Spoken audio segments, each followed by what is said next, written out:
Russia launched largest strike on Ukraine.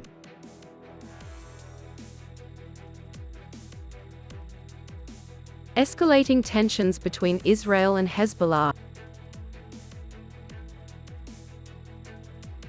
Recreating the old lifestyle in an abandoned cultural house. You are watching today's news on NTV. My name is Nguyễn Thị and I will be your guide through the day's latest update. Russian military has launched out a series of large-scale attacks targeting Ukraine's energy infrastructure, marking Russia's largest ever strike on Ukraine since the conflict between the two countries erupted more than 2 years ago. According to the Ukrainian Air Force, Russian force used over 200 missiles and UAVs to target various locations across Ukraine. Ukraine's Prime Minister Denis Shmyhal said that the attack affected a total of 15 provinces, resulting in 7 deaths, nearly 50 injuries and significant damage to infrastructure. The Russian side confirmed the attack on support facilities for Ukraine's defense industrial complex. Russian Ministry of Defense stated that the highly accurate attack was carried out with long-range air and sea-based weapons as well as unmanned aerial vehicles. Russian military intensified airstrikes on Ukraine after Kiev sent troops across the border, attacking Russia's Kursk province. Russian forces have reportedly regained control over some settlements in Kursk and claimed that Ukraine lost over 6,200 soldiers and 73 tanks since the start of this campaign. Despite warnings and call for a cooling off from the international community, tension between Israel and Hezbollah continue to escalate as the Israeli army continue to launch more airstrikes on Lebanese territory, while Hezbollah forces also deploy drones to retaliate Israel's strike. Israel Defense Forces (IDF) announced that its fighter jets conducted airstrikes on several buildings and locations of Hezbollah forces in southern Lebanon.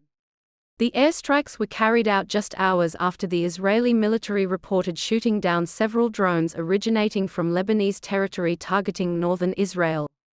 A day earlier, the Israeli Air Force launched a massive attack targeting thousands of Hezbollah targets in southern Lebanon, marking the most intense airstrikes by the Israeli Air Force on Lebanon in more than 10 months. In response, Hezbollah fired hundreds of missiles targeting various locations in central and northern Israel, marking the fiercest missile attack by the armed group since the border conflict erupted on October 8, 2023. These moves are seen as dangerous escalation that could push the entire Middle East region into a full-blown conflict. On September 6, Nghệ An province will organize a meeting with investors on Quyền LNG power plant projects to provide information about the project's investment procedure, time and place of receiving the project proposal. The Quyền LNG power plant is one of 14 LNG-based thermal power projects prioritized for investment. It will be located in Quyền commune, Hoang Mai town, with a capacity of 1,500 megawatts and an estimated investment of $2.41 million. The project construction includes the LNG power plant, gas storage facilities, receiving port, wave barriers and auxiliary works, spanning an area of approximately 210 to 360 hectares. The project's LNG fuel demand is about 1.15 million tons per year, and the port will accommodate ships with a carrying capacity of around 100,000 DWT. Preparing for the meeting with investors, the Provincial People's Committee assigned the Department of Industry and Trade to coordinate with relevant agencies and units to announce and provide information related to the project. Coming up next are some updated news.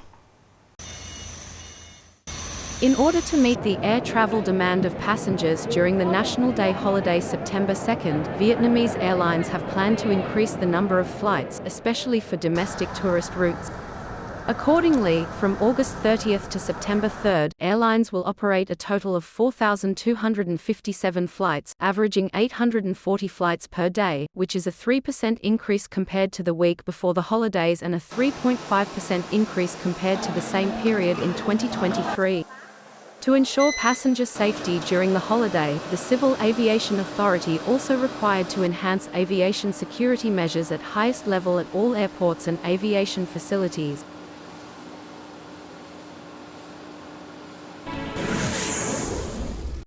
Along with 99 other sites in 53 countries worldwide, Ha Long Bay, Cat Ba Archipelago has been recognized by the International Union of Geological Sciences, IUGS, as World Geological Heritage for its two outstanding global values in geological history and karst geomorphology. Ha Long Bay represents later stages of the marine transgression process, while Cat Ba Archipelago adds important geological values to the heritage through land and intertidal evolution patterns. The unique geological and geomorphological features of the Ha Long Bay, Cat Ba Archipelago are the result of more than 500 million years of geological tectonic processes. Ho Chi Minh City Medical University Hospital has successfully completed a heart transplant in about 10 hours, from the removal of the heart in Hanoi to transplant it into a patient's body in Ho Chi Minh City. The recipient is a 37-year-old man from Gia Lai province with a rare blood type and a diagnosis of dilated cardiomyopathy with very poor heart function. After receiving information about the donation from a young man who passed away in a severe traffic accident in Hanoi, the medical team from Ho Chi Minh City Medical University Hospital immediately set out to Hanoi to receive the donor's heart at St. Paul Hospital. Upon arrival, the heart was immediately transplanted into the recipient. This life-saving journey, spanning over 1,000 kilometers, was made by the coordinated efforts of nearly 100 doctors, medical staff from 3 hospitals and traffic police from both cities, all working together to deliver the priceless gift of life.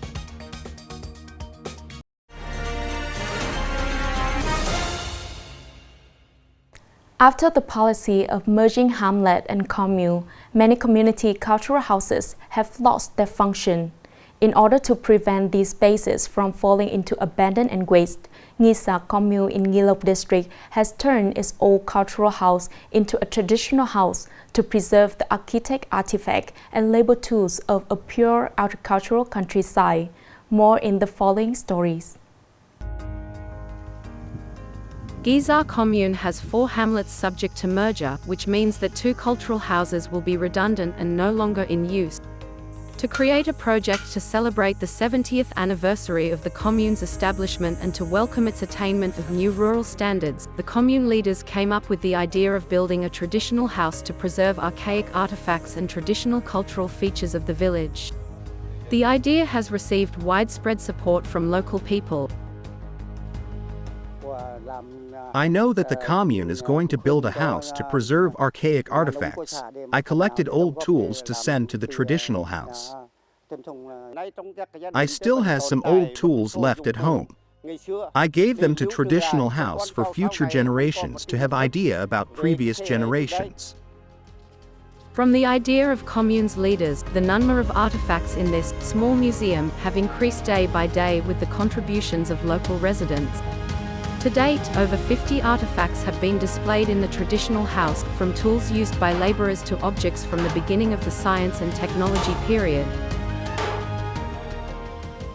The idea is to make a traditional room to preserve and display old farming tools, so that later on, students can come here to learn about agricultural products and tools, so that they can understand the production process of their ancestors.